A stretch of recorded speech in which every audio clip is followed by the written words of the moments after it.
Hello students, कैसे हैं आप सब लोग। तो फाइनली आज हम लोग comparative and common size statement वाले चैप्टर को एंड करेंगे। इस पूरे चैप्टर के अंदर टूल्स जो होते हैं फाइनेंशियल स्टेटमेंट्स को एनालिसिस करने के लिए, उनके बारे में हम पढ़ रहे थे। Comparative statement, common size. Comparative हम कर चुके हैं, जहाँ पे कंपैरिजन करते हैं दो फाइनेंशियल स्टेटमेंट्स का, चाहे सेम कंपनी का हो चाहे किसी और कंपनी का हो इंडस्ट्री के अंदर। दूसरा है कॉमन साइज स्टेटमेंट, रेशियो पढ़ेंगे इसके बाद, देन कैश फ्लो स्टेटमेंट, और हमारा टूल्स भी खत्म हो जाएंगे और पूरा का पूरा सिलेबस भी एंड हो जाएगा। तो आज की क्लास बहुत इंपॉर्टेंट है, जिसके अंदर हम लोग कॉमन साइज स्टेटमेंट्स के बारे में पूरी तरीके से पढ़ेंगे कि कॉमन साइज स्टेटमेंट होता क्या है। जैसे मैंने आपको बताया था, कंपैरेटिव स्टेटमेंट होता है जहां पे हम लोग बनाते हैं कंपैरेटिव स्टेटमेंट के अंदर, कंपैरेटिव स्टेटमेंट्स जहां पे हम लोग दो कॉलम बनाते हैं, एक एब्सोल्यूट चेंज, एक परसेंटेज चेंज, और इसके अंदर हम लोग बनाते हैं कंपैरेटिव की बैलेंस शीट और कंपैरेटिव का इनकम स्टेटमेंट। ये दो चीज़ें बनाते हैं, comparative balance sheet, comparative income statement. इसी तरीके से हम लोग बनाते हैं कॉमन साइज स्टेटमेंट, और इसके अंदर भी दो चीज़ें बनती हैं, मैं मीनिंग समझाऊंगा अभी। कॉमन साइज स्टेटमेंट्स, और कॉमन साइज स्टेटमेंट में भी आपको दो कॉलम बनाने होते हैं। एक होता है एब्सोल्यूट चेंज, एक होता है absolute change, sorry absolute change नहीं होता इसके अंदर, दोनों में ही परसेंटेज चेंज होता है। इसके अंदर होता है परसेंटेज चेंज प्रीवियस ईयर और होता है परसेंटेज चेंज करंट ईयर। आप इसको इंटरचेंज भी कर सकते हैं, पहले करंट ईयर और बाद में प्रीवियस ईयर भी लिख सकते हैं। कुल मिला के कंपैरेटिव स्टेटमेंट में एब्सोल्यूट चेंज, परसेंटेज चेंज, ये दो कॉलम एक्स्ट्रा बनते हैं। कॉमन साइज में चाहे वो इसके अंदर भी दो बनता है, कॉमन साइज बैलेंस शीट और common size income statement. Because मैंने कहा था ना, फाइनेंशियल स्टेटमेंट्स में दो चीज़ें कंसिडर कर रहे हैं यहाँ पे, बैलेंस शीट और इनकम स्टेटमेंट। तो कॉमन साइज बैलेंस शीट हो चाहे कॉमन साइज इनकम स्टेटमेंट हो, दो एक्स्ट्रा कॉलम बनेंगे और दोनों का ही परसेंटेज चेंज होगा। अब एक बात बहुत अच्छे से ध्यान से समझ लेना क्लास मेरी, जब भी हम लोग कॉमन साइज बैलेंस शीट बनाते हैं, जब भी हम लोग कॉमन साइज बैलेंस शीट बनाएंगे, तो हम लोग जो बेस लेंगे वो लेंगे टोटलिंग का। अब ये मत बोलना कि सर एसेट साइड की टोटलिंग या लायबिलिटी साइड की, बिकॉज टोटलिंग दोनों की बराबर होती है। एसेट साइड की जो टोटलिंग होती है वही लायबिलिटी साइड की, तो किसी की भी टोटलिंग ले लेना। तो यानी कि हम लोग कॉमन साइज स्टेटमेंट में बेस किसे लेते हैं, इस टोटलिंग को। और जब हम बनाते हैं common size income statement, common size income statement, तो कॉमन साइज इनकम स्टेटमेंट बनाते वक्त हम जो बेस लेते हैं वो लेते हैं revenue from operation. Revenue from operation, मैंने टोटल रेवेन्यू फ्रॉम ऑपरेशन नहीं लिखा, टोटल रेवेन्यू नहीं लिखा, सॉरी, हमने लिखा है रेवेन्यू फ्रॉम ऑपरेशन।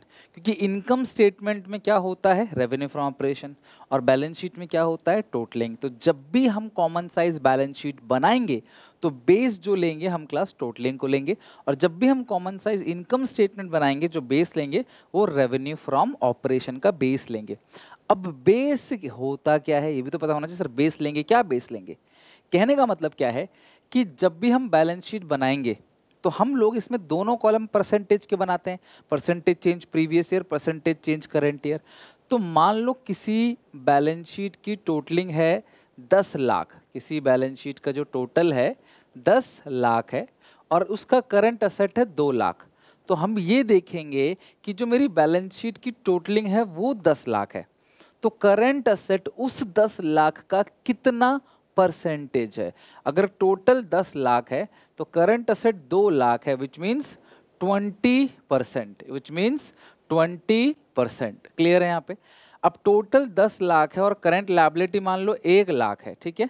तो इस 10 लाख का कितना परसेंट 1 लाख है, 10%। ओके, मेरी बात समझ रहे हो।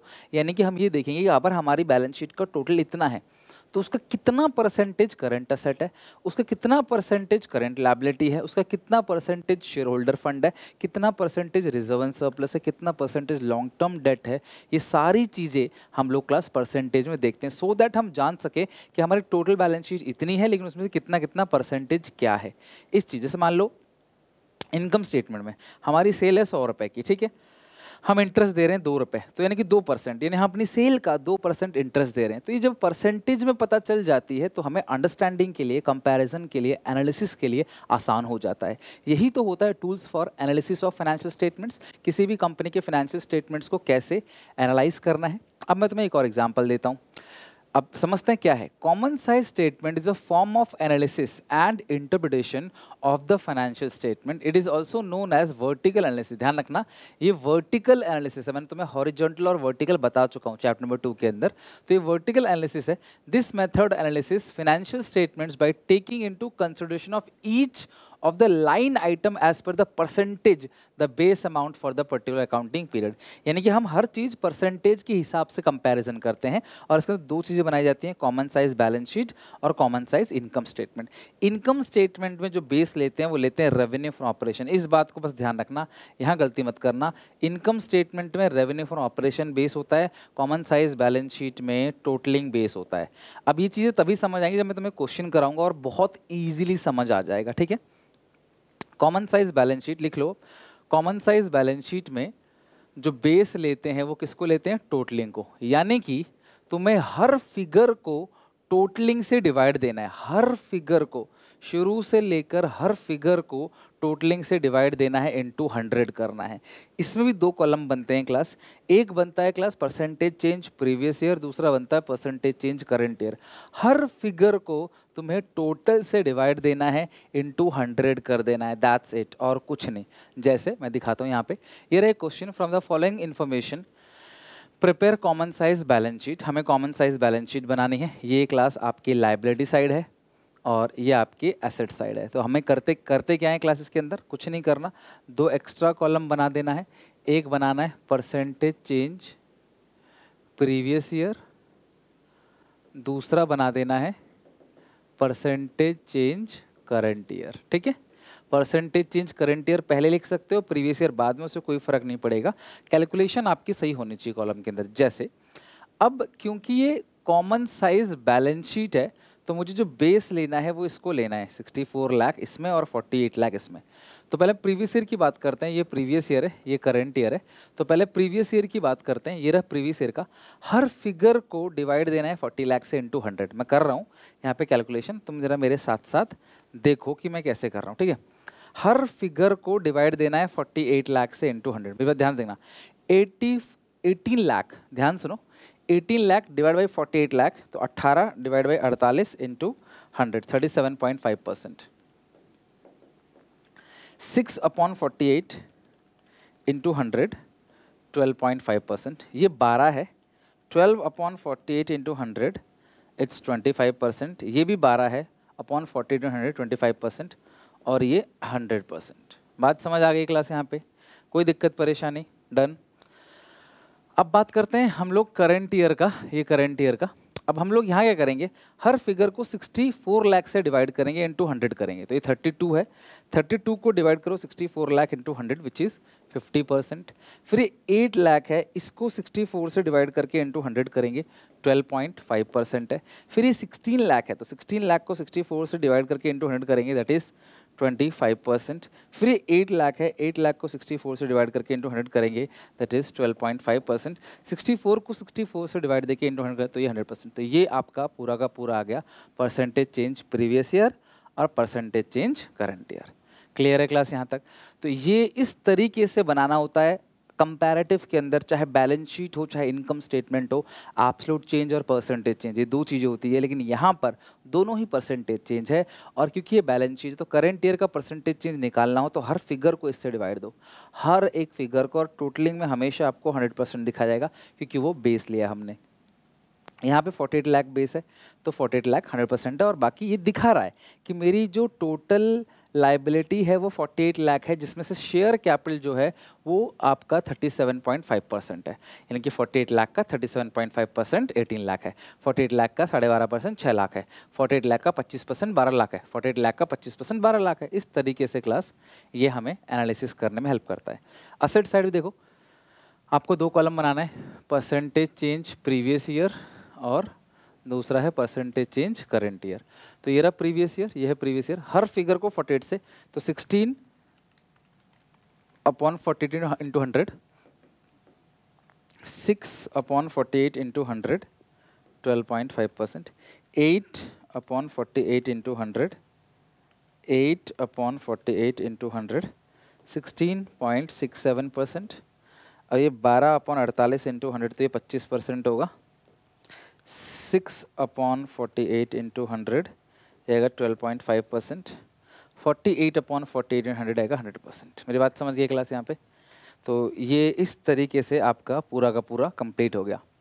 अब एक करंट ईयर की बात करते हैं. तो 64 सबको 64 से डिवाइड देना है. 18 डिवाइड बाई 64 इंटू 100 आपने पहले से निकाला था शायद. 8.125%. अभी 8/64 इंटू 100 12.5%. ठीक है.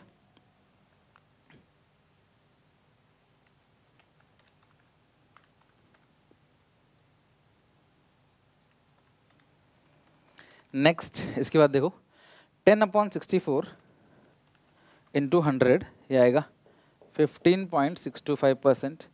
16/64 इंटू 100 ये आएगा 25%. 12/64 इंटू 100 आएगा 18.75% और लास्ट में आएगा 100%. तो इस तरीके से पूरा आप कैलकुलेट कर लोगे. Percentage change previous year, percentage change current year. ठीक है. कोई दिक्कत परेशानी किसी बच्चे को? इनकम स्टेटमेंट में भी सेम टू सेम यही काम करना है. बस इसमें जो बेस टोटल है, इनकम स्टेटमेंट में जो बेस होगा वो रेवेन्यू फ्रॉम ऑपरेशन बेस होगा. अब कॉमन साइज इनकम स्टेटमेंट में, कॉमन साइज इनकम स्टेटमेंट में जो आप बेस लेते हो वो बेस क्या होता है?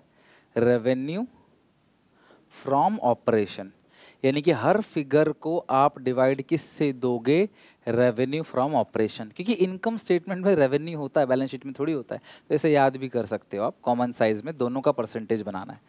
अब ये एक अरेंज फॉर्मेट में नहीं दे रखा है, तो मुझे पहले इसे अरेंज फॉर्मेट में लिखना पड़ेगा. उसके बाद ही जाके मैं 2 एक्स्ट्रा कॉलम बना सकता हूँ. तो इनकम स्टेटमेंट में यही दिक्कत है कि आपको अपने आप से एक अच्छे से इसको अरेंज करना पड़ेगा. तो हम लोगों ने पहले ही कर रखा है क्लास, आप चेक करो. ये रहा common size income statement. Previous year, current year पूरा वेल ऑर्गेनाइज है. यहाँ लिख दो पर्टिकुलर्स.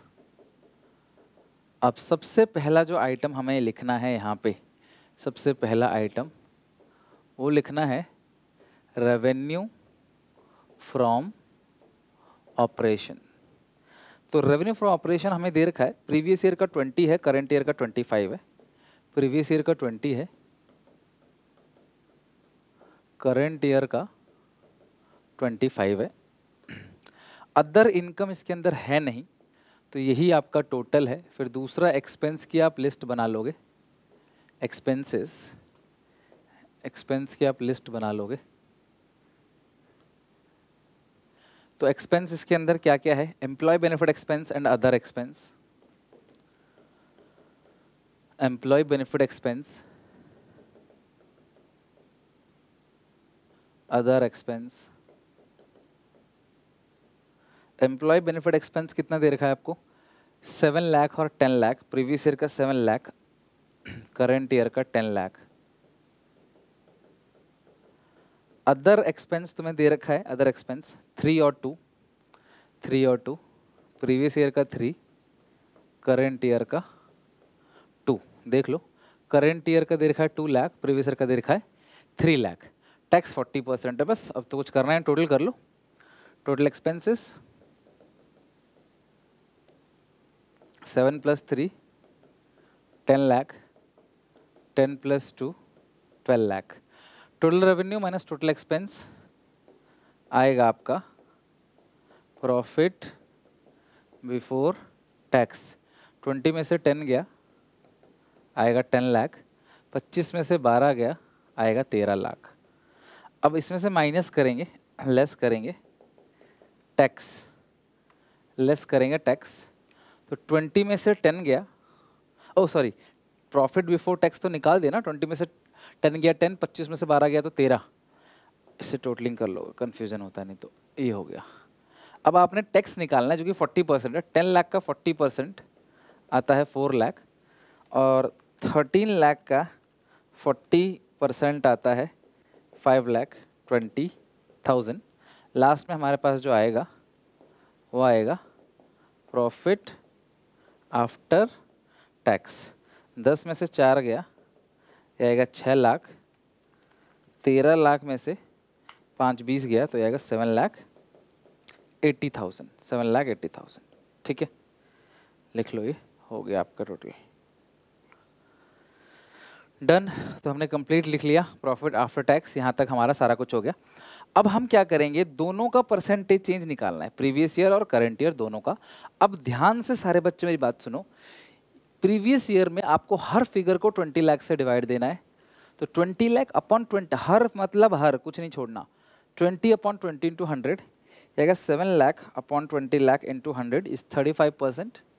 ये आएगा 3 लाख अपॉन 20 लाख, हर फिगर को 20 लाख से डिवाइड देना है, 15%। 10 lakh upon 20 lakh into 100 50%। 10 lakh upon 20 lakh into 100, फिर ये भी 50% आएगा। 4 लाख अपॉन, हर फिगर को 20 लाख से डिवाइड देना है, 20%।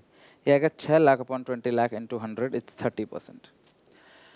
कहने का मतलब क्या है कि प्रीवियस ईयर में जो मेरी सेल है वो 20 लाख की है और जो मेरा एम्प्लॉय बेनिफिट एक्सपेंस है वो 30% है सेल का। तो 20 लाख का, सॉरी 35%, 20 लाख का 35% कितना बनेगा employee benefit expense? 7 lakh. 20 lakh का 15% कितना बनेगा? 3 लाख। 20 लाख का 50% कितना बनेगा? 10 लाख। 20 लाख का 50% 10 लाख। 20 लाख का 20% 4 लाख। 20 लाख का 30% 6 लाख। तो ये बताता है कि जो मेरी टोटल सेल है वो कैसे कैसे बटा हुआ है। अगर मेरी सेल हो रही है 100 रुपये तो मेरा एम्प्लॉय बेनिफिट एक्सपेंस कितना हो रहा है, मेरा टैक्स कितना हो रहा है, मेरा प्रॉफिट आफ्टर टैक्स कितना है। और इससे क्लास आप लोग नेट प्रॉफिट रेशियो भी निकाल सकते हो, net profit upon net sales into 100। ठीक है, जो कि आपको दिखेगा 30%, कि जो प्रॉफिट है वो सेल्स का 30% है। इसी तरीके से करंट ईयर का भी आप निकालना है। तो करंट ईयर में बेस किसको मानेंगे? 25 लाख को, है ना। रेवेन्यू फ्रॉम ऑपरेशन ये 100% है, तो 10 लाख अपॉन 25 लाख, 10 अपॉन 25, 0 0 मत लगाना, बस 10 अपॉन 25 कर देना, ये 40 है। ये आएगा class 2 lakh upon 25 lakh into 100, ये आएगा 8%। 12 lakh upon 25 lakh into 100, it's आएगा 48%। ये आएगा 13 lakh divide by 25 lakh into 100, it's 52%। ये आएगा 5,20,000 डिवाइड बाई 25 लाख इंटू 100, 28.8%। ये आएगा 7,80,000 डिवाइड बाई 25 लाख इंटू 100, 31.2%। बात समझ आ गई? कोई दिक्कत परेशानी यहाँ तक किसी को? बताओ, क्लास क्लियर हो गया सब कुछ? तो इस तरीके से आप कॉमन साइज इनकम स्टेटमेंट बना सकते हो। कंपैरेटिव में एब्सोल्यूट चेंज, परसेंटेज चेंज बनता है, और कॉमन साइज में दोनों का परसेंट। बैलेंस शीट है तो टोटलिंग बेस होगा, और अगर इनकम स्टेटमेंट हो तो रेवेन्यू फ्रॉम ऑपरेशन को आप बेस मान के सारा काम करोगे। डन। चलो, उम्मीद है क्लास कि ये कॉमन साइज स्टेटमेंट के साथ हमारा चैप्टर पूरी तरीके से एंड हो गया। एक आखिरी क्वेश्चन और कर लेते हैं, जहाँ पे फिल इन द ब्लैंक्स है। क्या पता एग्जामिनेशन में आपको पूछ ले जाए फिल इन द ब्लैंक्स, तो उसे भरना आना चाहिए। हालांकि अगर आपने मेन क्वेश्चंस बना रखे हैं तो फिल इन द ब्लैंक्स ना आने का कोई सवाल पैदा नहीं होता, बट फिर भी मैं क्लास आपको गाइड कर रहा हूँ। देखो, कंपैरेटिव बैलेंस शीट दे रखा है, कंपैरेटिव है ये, और आपको फिल इन द ब्लैंक्स करना है यहाँ पे। तो देखो, ये करंट में से प्रीवियस घटाते हैं तब आता है, तो किस में से 3 घटाएंगे ताकि 60 आ जाए? ऑब्वियसली 360 में से 3 घटाएंगे 60 आएगा, ब्लैंक भर गया। 150 में से 120 घटाएंगे 30 आएगा। 255 में से 170 घटा दो। तो इस तरीके से देखो, सिंपल तरीके से आप निकाल सकते हो। 255 minus 170 it's 85,000। Fill the blanks तो बहुत ही ज़्यादा आसान है। अगर ये ब्लैंक होता तो ये दिया होता, फिर इसको प्रीवियस से डिवाइड देते, इंटू 100 कर देते। अब मुझे किस में से 150 घटाओगे ताकि माइनस का 30 आ जाए? तो सही आंसर है 120। अगर मैं 120 में से 150 घटाऊंगा तो मेरा आंसर माइनस का 30 आएगा। कितना ईजी है फिल द ब्लैंक। अगर आप टोटल कर सकते हो तो फिल द ब्लैंक्स भरना कितना आसान है। अब यहाँ पे देखो, ये मिसिंग है, ये मिसिंग है, ये मिसिंग है, तो अब हम कैसे करेंगे? तो ध्यान समझना, इस साइड की टोटलिंग 885 है, तो 650 है, 125 प्लस 10, तो ये देखते हैं कितना आ रहा है। 650 125 प्लस 10, ये 785 है। तो यहाँ पे 1 लाख कम पड़ रहा है, तो यहाँ पे 1 लाख लिख देंगे, बस खत्म। अब 1 लाख में से 1 लाख गया, 0 का परसेंटेज कुछ आएगा नहीं। फिर यहाँ 125 माइनस 120 कितना आएगा? 5000। 5 अपॉन 120 इंटू 100 वो 4.17। ठीक है, बिल्कुल। तो यार इस तरीके से आप आसानी से फिल द ब्लैंक्स भी भर सकते हो। अगर कोई आपको ब्लैंक दे रखा है इसी तरीके से कॉमन साइज में ब्लैंक दे सकता है आपको, कॉमन साइज बैलेंस शीट चाहे इनकम स्टेटमेंट, तो आप इसकी प्रैक्टिस भी कर लेना। हालांकि इनफ है जितना मैंने करा दिया है। अब इस चैप्टर से तो क्वेश्चन किसी बच्चे के नंबर कटते नहीं, इस चैप्टर से हर किसी बच्चे को नंबर मिल ही जाते हैं। तो फाइनली हमने अपना थर्ड चैप्टर फाइनेंशियल वाली बुक का ख़त्म कर दिया है। उम्मीद है यहाँ तक आपने अच्छे से सीखा होगा। अब जो अगला चैप्टर है वो है रेशियोज एनालिसिस, बड़ा चैप्टर है। कोशिश करूँगा विद इन अ वीक उस चैप्टर को अच्छे से ख़त्म कर दूँ, देन कैश फ्लो स्टेटमेंट। ठीक है, तब तक के लिए बने रहें मेरे साथ। अच्छा लगता है वीडियो देखना, सीखने को मिलता है, तो प्लीज़ मुझे अप्रिशिएट करने के लिए अपने सारे क्लासमेट दोस्तों को वीडियो शेयर करें। यहाँ पे इको की प्लेलिस्ट और बीएसटी की भी अटैच कर रहा हूँ प्लेलिस्ट, सो दैट आप इको बीएसटी भी मेरे साथ साथ प्रिपरेशन कर लें। आपको बहुत अच्छा कंटेंट मिलेगा, प्रीमियम कंटेंट, और आपको कंसिस्टेंटली वीडियोस मिलती जाएंगी। मिलते हैं नेक्स्ट क्लास में, तब तक के लिए take care, bye bye, God bless you.